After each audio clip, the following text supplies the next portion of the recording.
Daytime with AnneMarie, and joining me right now, my regular contributor, Stephen Smith. Hello, Stephen. Morning, Aston. How are you? Fine, thank you, Stephen. I have to say, bright sunny day, as they say as well. So that's where that comes into play. I've got some gorgeous guests on today, which I'm really excited about.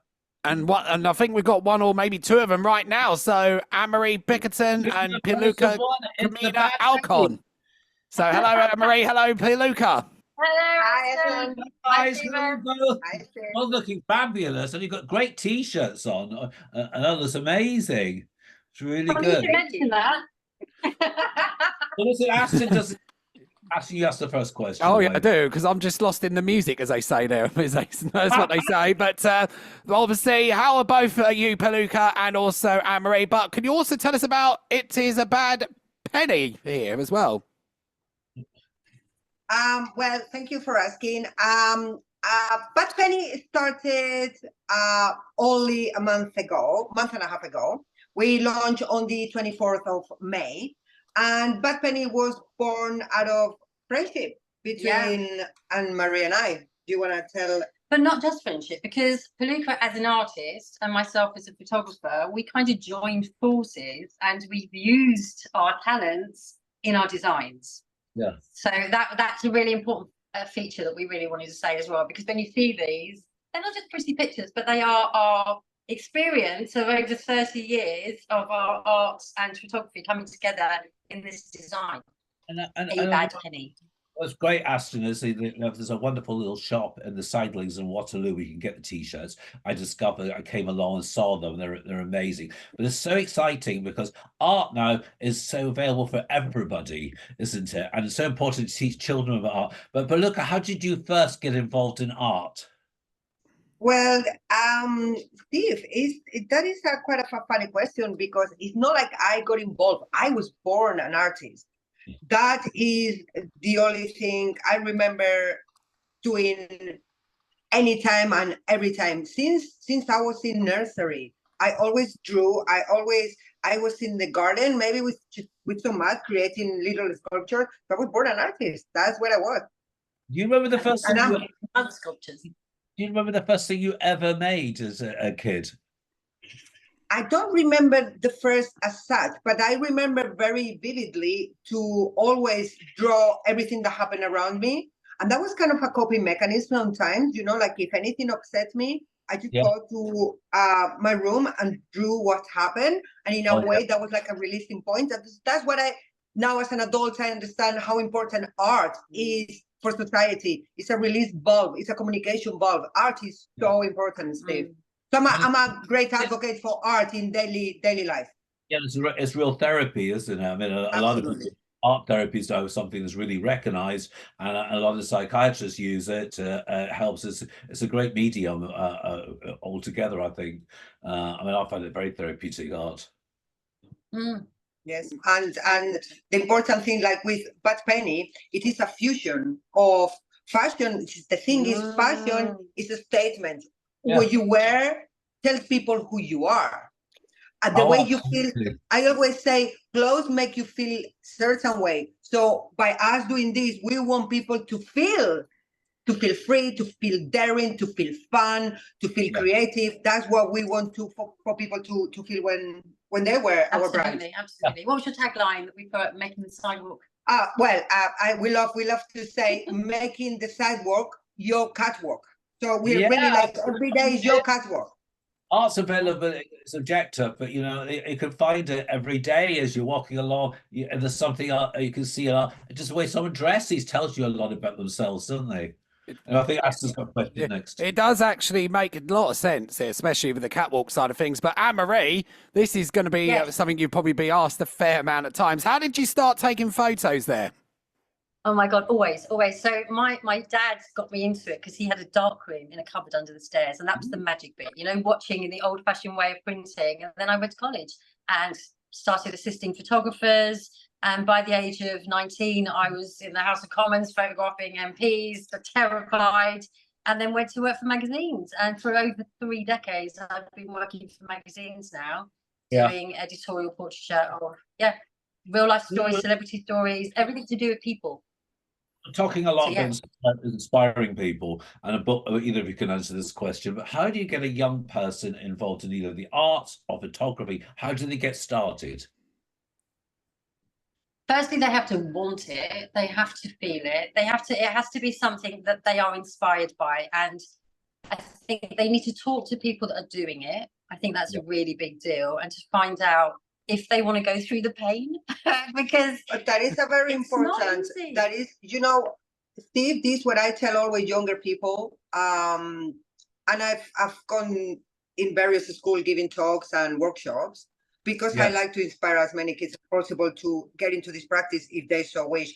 But like AnneMarie said, it's very important that people understand that it is not an easy path. It's not like a career. I studied law back in Spain. I knew if I finished law, I'd be a lawyer. That's it. With art, you never know what's going to happen. You don't know what's around the corner. Yeah. But the beauty of this, Steve, is don't do it for the purpose of earning certain money or being a rich artist, famous. Do it because you love doing it. So every day that you wake up, no matter what, where you are professionally high or lower, you are doing something that you love every single day.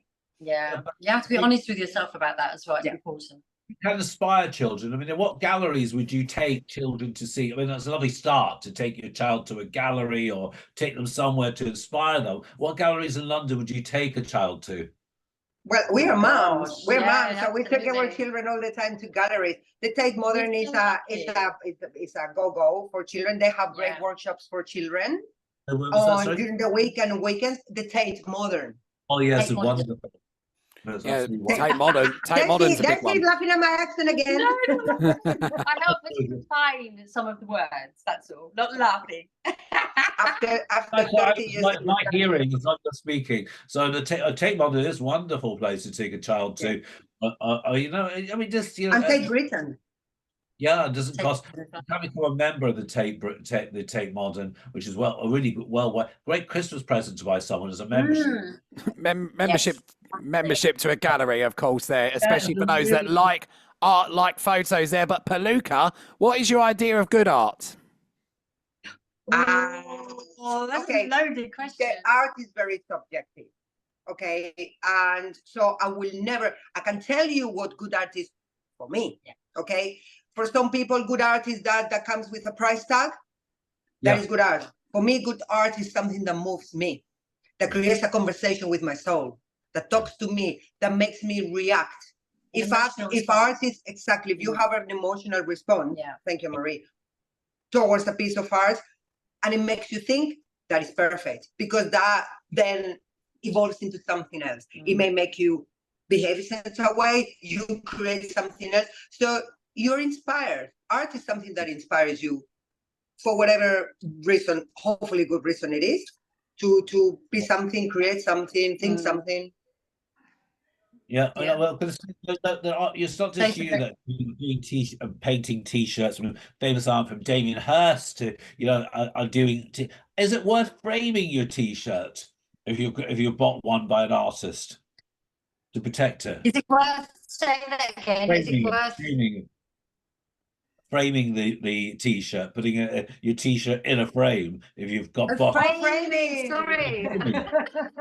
It's my accent now. Well, the thing is, it's funny that you asked that question, because if you go to Hype Stores, this is a physical store in the Sidings, Waterloo, where we retail from there. Yeah. We have artwork of all the T-shirts artwork. So they are, first and foremost, you have to understand that our T-shirts are artworks. But then we have it printed, tend to be we're like an artwork, a walking artwork. Yeah. But the other thing I was going to say, which is the framing thing, which is interesting, because our designs are limited edition, so they change every 3 months. So when that 3 months ends, you can't get those designs anymore. So they frame them. So we will frame them because they are limited editions, so you can't get them after that. So then people would maybe collect them or want to put them in a frame. Normal T-shirts. If I come and buy one and it's got one of these wonderful art design, can you just wash them like normal T-shirts? Yeah. Oh my God! Even Stephen, one of the things that we are very strongly on point with this brand is that we want something that is sustainable, and there is gonna have minimal impact on the planet. So our t-shirts are 100% organic certified cotton. They are printed here in the UK, made in renewable energy factories. So everything we do, we really are trying to have the less impact on the planet. And also we recycle clothes by doing art for them. Upcycling, yeah, upcycling. What we call artist couture. Yeah, so in the sidings, you'll be able to see a little selection of that, of some of the clothes that are The siding is really exciting as well, isn't it? brought back to life, that are decorated. Aston, you have to And probably they're not, gorgeous. Well, probably have to. That's probably something now. Obviously, blank, as they say on there at the moment. But also work. Obviously, how much of your work is for charity, and what charities are you involved with as well? That's a very good question. We work along with the Pink Ribbon Foundation. What we do, every venture actually that Piluca and I have done together, we've always taken a portion of that to give to the Pink Ribbon Foundation. It happens purely by accident. Yeah. It was out of concern. I was an artist in residence in AnneMarie's gallery, Bickerton Grace Gallery, and through our friendship over there, we have very similar personalities, and we care a lot about people and what's going on in the planet, and we want to apport our grain of sand into making a better world. So we came up with the idea of creating Bust Out, which is a charity to raise, it's a movement more than a charity, to raise awareness on breast cancer through art. Yeah. And then we got together with Pink Ribbon Foundation, so that's our charity of choice. Everything we do, even with this t-shirt, we have one that is called Call Me, with a banana. This is the banana drop. Inspired by Lisa Allen. But that one was inspired by Lisa Allen, who has the beautiful pink hair. So when we created that one. We've had Lisa on the show. She was fantastic. So, so that's where that one came. Well, listen, I'm going to, next time Aston's in London, I'm going to bring them down to the shop to look at the t-shirts. Yeah. Yes, please. Let us know, because I would love to meet Aston in person. I know where to find you both. Could you tell our viewers how to find you, please? So online, you can go to abadpenny.com. On Instagram, it's a bad penny. That's another story. Or you can go to the shop in Waterloo, Hype Zeus. Yes. And in the sidings in Waterloo, and you'll find our t-shirts there. And if you want to meet us in person, we're always running around in Lick Street as well. Because Piluca does a lot of so yeah. No, I think I just have to just quickly tell you that. So the sidelines is a new area in Waterloo, Aston, which you have to drop down into, because a lot of people can't find it, can they? I mean, every time it's a basement, like it's some another planet, but it's really well. Can you just quickly tell me, how did you come up with the name? It's a Bad Penny. Because a bad penny always comes back. Just like us. Yeah. Well, thank you for coming on. Thank you, AnneMarie. Thank you, Piluca. Thank you. Bye-bye. Thank you, guys. Bye. Bye.